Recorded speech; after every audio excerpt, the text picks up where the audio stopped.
Hey there, welcome back to my YouTube channel. In today's video, I'll be diving into Registered Education Savings Plan, a government program designed to help families to save for their children's post-secondary education.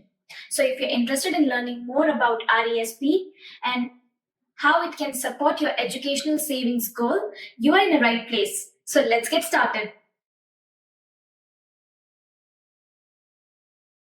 A registered education savings plan serves as a unique savings route aimed at supporting the financial aspect of child's educational journey beyond high school.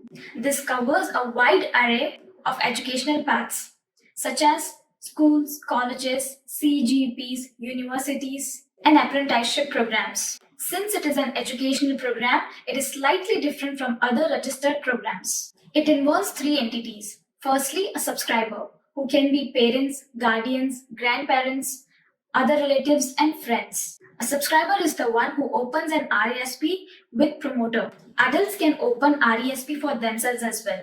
The promoter is a financial organization where you open the RESP.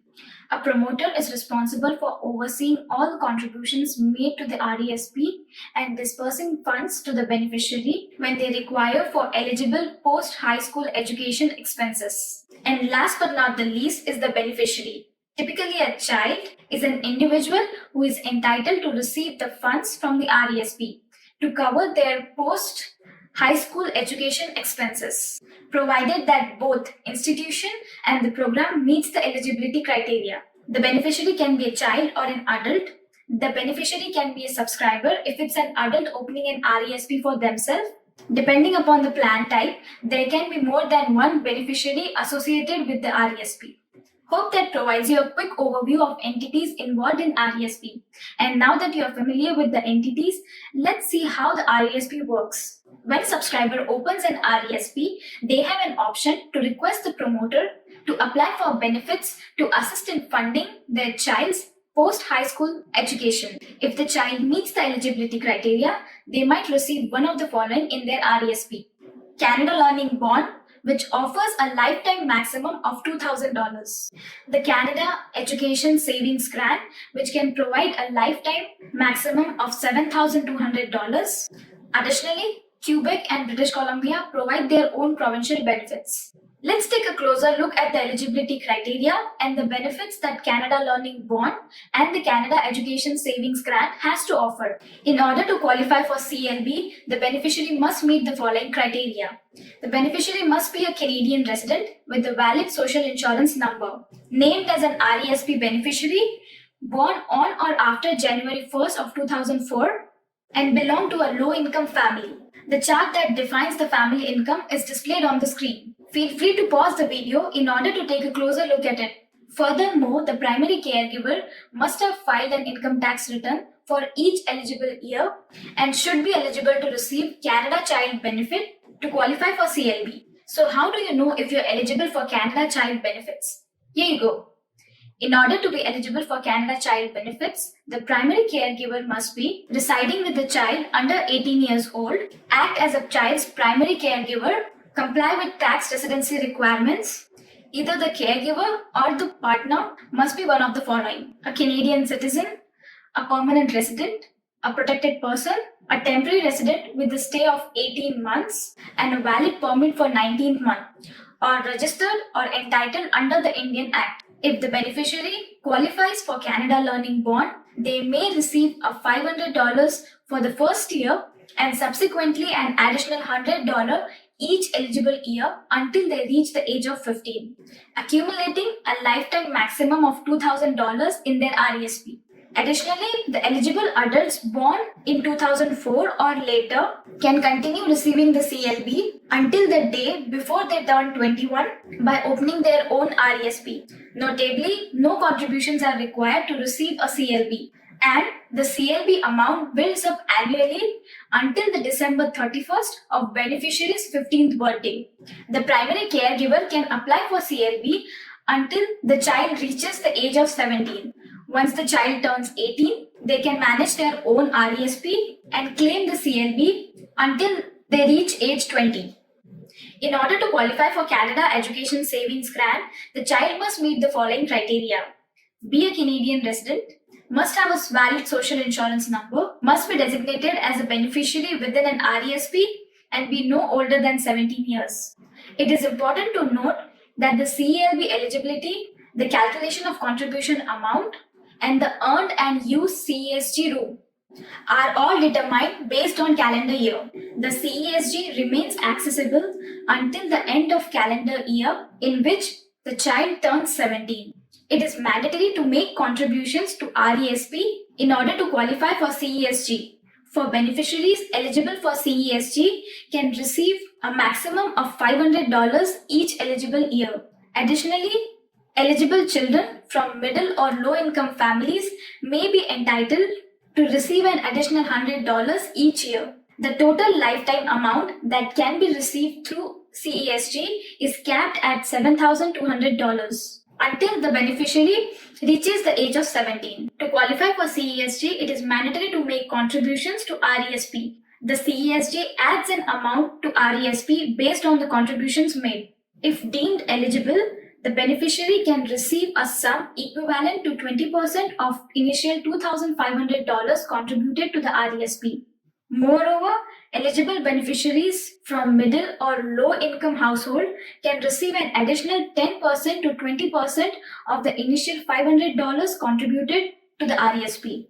Accumulated CESG amount have the flexibility to be carried forward to the subsequent years. If you haven't received the maximum CESG amount in the given year, you still have the opportunity to receive it in the upcoming years. You can catch up on this amounts by making an additional contribution to RESP. Beneficiaries residing in British Columbia can qualify for one-time $1,200 grant. Similarly, beneficiaries residing in Quebec can be eligible for refundable tax credit with a lifetime maximum of $3,600. If your annual adjusted family income is $53,359 or less, in the beneficiary's first year of CESG eligibility, the CESG could provide up to $600. This includes 20% of initial $2,500 contributed to the RESP and 20% of initial $500 contributed. Any contributions within this limit are eligible for CESG. For instance, in order to receive full $600, your RESP contribution for the given year would need to total $2,500. Furthermore, any unused CESG amount can be carried forward to subsequent years. If the beneficiary didn't receive the maximum CESG amount the previous year, they could receive up to additional $500, totaling up to $1,100 for the given year. This is calculated as 20% of contributions above the initial $2,500 up to an additional $2,500 in contribution. To achieve this, your RESP contribution for the year would need to reach $5,000, combining the amount from current year and the carried forward amount from the previous years. If your annual adjusted family income falls between the given range and if it's beneficiary's first year of CESG eligibility, the beneficiary could receive up to $550. This includes 20% of the initial $2,500 contributed to the RESP and the 10% of the initial $500 contributed to the RESP. Any contribution amount within this limit is eligible for CESG. To receive full $550, you need to contribute a total of $2,500 to your RESP. If the beneficiary didn't receive the maximum CESG amount the previous year, they could receive up to an additional $500, totaling up to $1,050 for the given year. To achieve this, your RESP contributions for the year would need to reach $5,000, combining the amount from current year and the carried forward amount from the previous years. If your annual adjusted family income exceeds $106,717, and if it's beneficiary's first year of CESG eligibility, then the CESG could provide up to $500.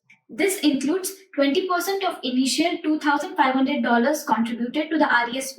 Any contribution amount within this limit is eligible for CESG. In order to receive full $500, you would need to contribute a total of $2,500, to the RESP in the year. If the beneficiary didn't receive the maximum CESG amount in the previous years, they can receive up to additional $500, totaling up to $1,000 for the given year. And the calculation will be same as the example mentioned before. Now let's explore the tax benefits associated with the RESP. The contributions made to the RESP are not tax deductible, but they grow tax-free until they are in the account. Additionally, when the beneficiary withdraws the funds for educational purposes, the earnings are taxed in their hands and usually at the lower tax rate due to typically lower income during their educational years. It is important to be aware of contribution limit when it comes to RESP. While there is no annual contribution limit, the lifetime limit for each beneficiary is $50,000. Contributions beyond this limit may face tax implications. So it is crucial to keep a track of your contributions to ensure that you are within the allowed limit. Just like other investment accounts, RESP offers a wide range of investment options such as stock, bonds, mutual funds, ETFs, and GICs. It is important to consider your risk tolerance, time horizon, and educational goals while selecting the investments for RESP. Funds within the RESP can originate from various sources, including the contributions made by subscriber or other contributors, benefits received such as Canada Learning Bond, Canada Education Savings Grant, or other provincial benefits, interest earned on the funds held within the RESP. Due to these diverse sources of funds within an RESP, there are distinct methods of withdrawal. Educational assistance payments include funds derived from benefits and earned interest. EAPs are considered as an income for beneficiary and are subject to taxation when withdrawn from the RESP. And since students generally have a lower income during their educational years, the tax burden is often minimized. Contributions can be withdrawn tax-free upon the request by RESP subscriber and dispersed to either subscriber or beneficiary. For instance, a subscriber may seek a withdrawal of contributions if their RESP no longer contain any benefits. In cases where beneficiary does not utilize the earned interest by EAP, the interest can be withdrawn separately, referred to as an accumulated income payment. AIPs are typically paid to the subscriber and are subject to taxation at the subscriber's regular income tax rate with additional 20%. The funds within RESP can be used for immediate educational expenses or can be reserved for future educational purposes. To access funds from RESP to cover educational cost, the subscriber can request an educational assistance payments from the RESP provider. Beneficiaries can use EAP funds to cover various expenses, including tuition, books, tools, transportation, and rent. To receive an EAP for educational purposes, the beneficiary must enroll in full or part-time studies at eligible schools, whether in Canada or abroad. The program must meet minimum weeks of study and hours per week in order to qualify. The subscriber must request the EAP from the RESP provider. The beneficiary must provide a proof of enrollment to the RESP provider. And that's a wrap. RESP is a powerful tool to save for your children's education and take advantage of government grants and tax benefits. As always, if you have any questions or comments, feel free to leave them in comment section below. Don't forget to check out my other videos. Thanks for watching and I'll see you in the next video.